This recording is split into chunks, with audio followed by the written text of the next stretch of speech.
Indonesia, arkipelago yang kaya akan keindahan pulau-pulaunya. Negeri yang bernaung di pangkuan Ibu Pertiwi ini seolah tak pernah bosan menyajikan satu dua pesona alamnya yang kerap masih tersembunyi. Di sini, hamparan lautan biru berhias pulau-pulau kecil dengan ombak yang berkilauan kala disinari larik cahaya mentari mengantarkan kami pada desa pesisir yang berlatarkan barisan pegunungan. Lambaian nyiur hijau yang membingkai pantai seolah menyambut wajah-wajah lelah yang tengah terkesima. Wahai, indah permai rupanya. Nun jauh di balik laut Flores, tersebut suatu desa yang menjadi tempat di mana budaya dan alam berpadu sempurna. Ya, di sini, di Desa Bari.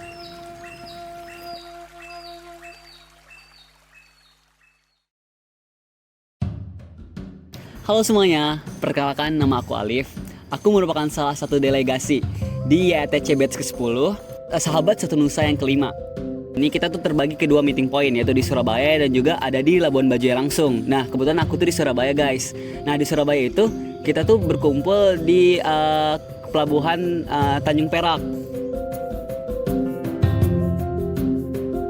Itu sekitar jam 3 sore dan kita berangkat jam 6 sore. Dan selama 3 hari 2 malam itu kita perjalanan di kapal.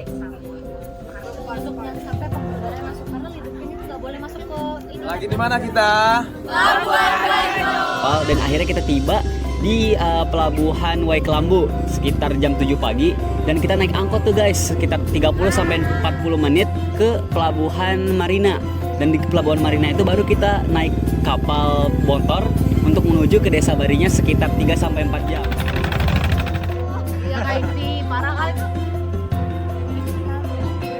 Dan setelah kita sampai di Bari, kita langsung disuguhkan dengan pertunjukan untuk menyambut kita.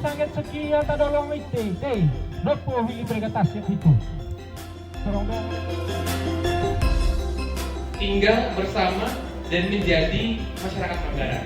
Penerimaan masyarakat Bari kepada IADC. Kita sebagai pendatang itu kayak benar-benar pertama itu kita sangat-sangat disambut guys. Dipastikan kita semua itu aman dan nyaman lah untuk ada di Desa Bari ini.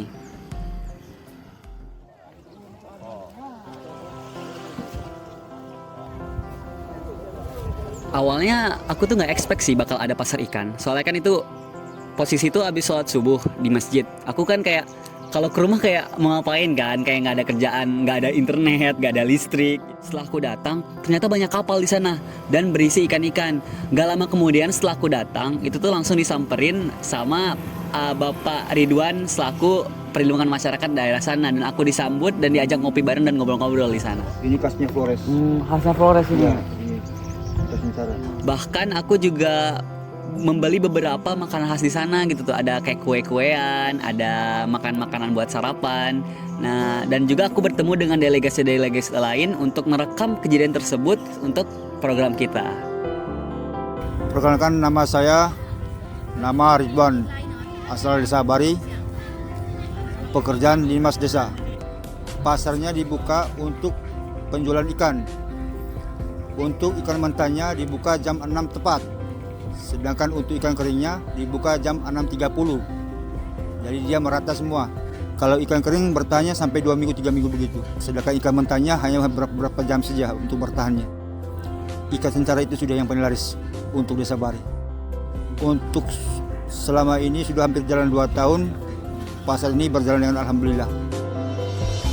Jadi sosok Pak Linmas ini tuh benar-benar yang bertanggung jawab untuk ketertiban dari pasar ikan.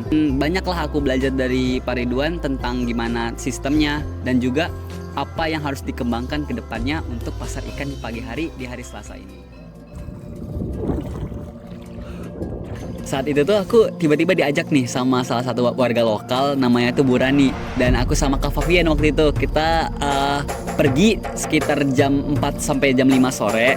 Itu tuh kita pergi ke pesisir pantai. Kenapa kita di jam 4 jam 5 sore? Karena di waktu itu tuh pantai itu atau pesisir itu lagi surut-surutnya. Pantainya sudah mulai surut, jadi Itu pesisirnya. Sekarang kita ke tengah jalan kaki sampai sini dan kita mencari-cari kerang. Kenalkan, nama saya Rani Handayani. Ya, bermacam-macam kerang laut. Ya, Ada apa aja? ada kalau bahasa daerah di sini peserongka yang banyak jari, terus bulu babi hitam, durinya panjang, agak panjang, beda dengan bulu babi yang bisa dimakan. Berjam-jam kita Iya. mendapatkan apa ini bulu Bulu babi, babi. 3. Tapi dari tadi bulu babi berbahaya, tapi ini bulu babi yang aman. Nama saya Marwadin.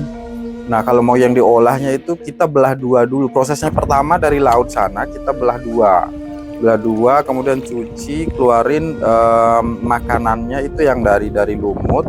Setelah itu telurnya itu kita kerok pakai sendok, terus disimpan di dalam toples atau tempat wadah-wadahnya gitu kan.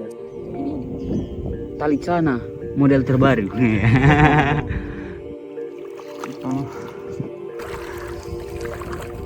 Wah, kok sekali dua gitu ya? Apa ada apa? Itu harus dipecahin dulu cangkangnya, dihancurin cangkangnya. Itu dimasak, direbus dulu, setelah direbus diolah lagi, dibumbuin pakai rempah-rempah.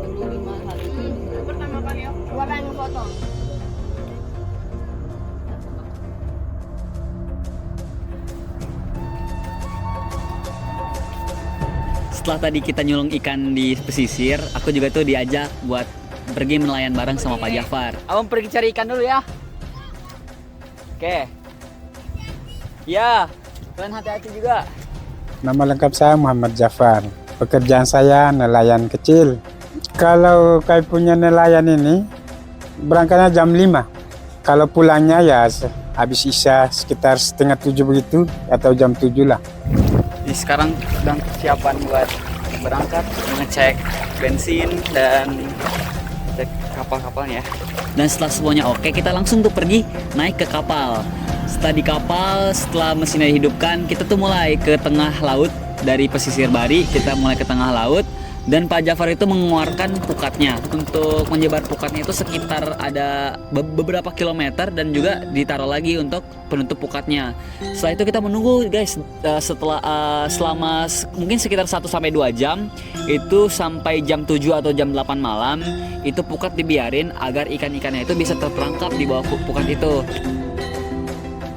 Nama saya Abdullah, alamat Desa Bari. Pekerjaan saya sekarang memimpin organisasi koperasi yang sekarang sudah berkolaborasi dengan KNTI, Kesatuan Nelayan Internasional Indonesia. Koperasi ini sudah berumur 13 tahun. Hasil dilihat dulu, artinya kita kerja dulu. Itu yang susah kami mau implementasikan sekarang, tapi insya Allah saya tidak putus asa. Sebagai penanggung jawab, saya terus berjuang bagaimana mewujudkan program supaya NKRI ini tetap maju terus.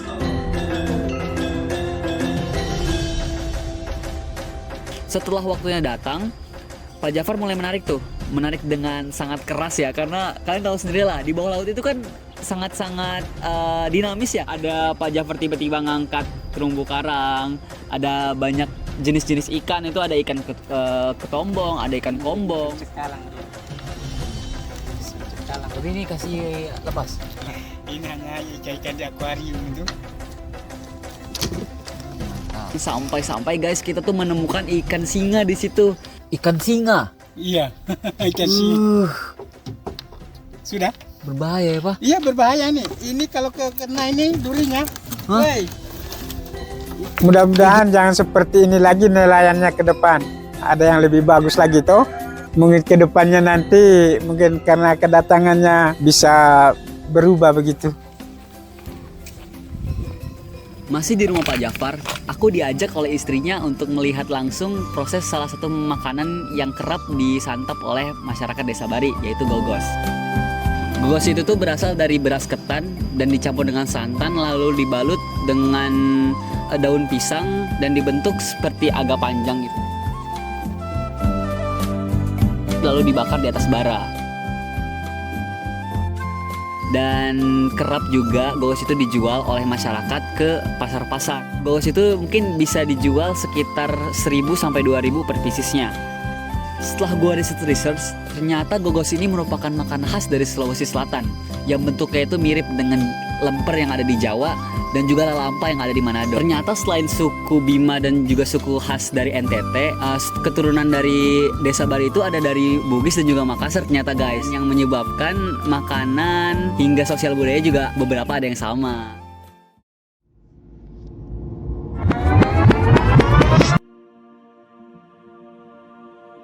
Jujur ya, selama 6-7 hari aku di Desa Bari, itu tuh bener-bener nggak kerasa bahkan. Bener-bener menikmati semua prosesnya. Hari per hari itu bener-bener ada dilakuin dan kita bener-bener mengetahui banyak-banyak hal baru tentang aktivitas dari warga-warga di Desa Bari. Kita bisa berinteraksi langsung dengan warga lokal tanpa kita terganggu dari sinyal internet dan juga listrik yang terbatas. Itu menjadi poin plus kita agar kita bisa banyak berinteraksi dengan warga dan juga para delegasi untuk membantu warga-warga desa yang di sana. Harapan untuk Desa Bari. Desa Bari ini merupakan desa terpencil yang dekat dengan Labuan Bajo, tapi tidak seperti Labuan Bajo. Dia merupakan ibu kota dari Kecamatan Macang Pacar, namun tidak tersorot oleh pemerintah. Dia tidak ada sinyal, tidak ada internet, dan listrik juga terbatas dalam waktu-waktu tertentu. Dan juga anak-anaknya juga punya ambisi untuk semangat belajar dan juga mempunyai cita-cita yang tinggi. Saya pengen jadi guru sekitar. Dan bisa kedepannya Desa Bari untuk memperbaiki alur transportasinya, bisa mengadakan akses internet dan juga listrik yang lebih memadai, agar kedepannya Desa Bari ini bisa menjadi kota wisata, bisa menjadi kota kuliner, dan bisa terpandang dan maju untuk kedepannya. Dan semoga aku bisa kembali lagi melihat Desa Bari yang lebih maju.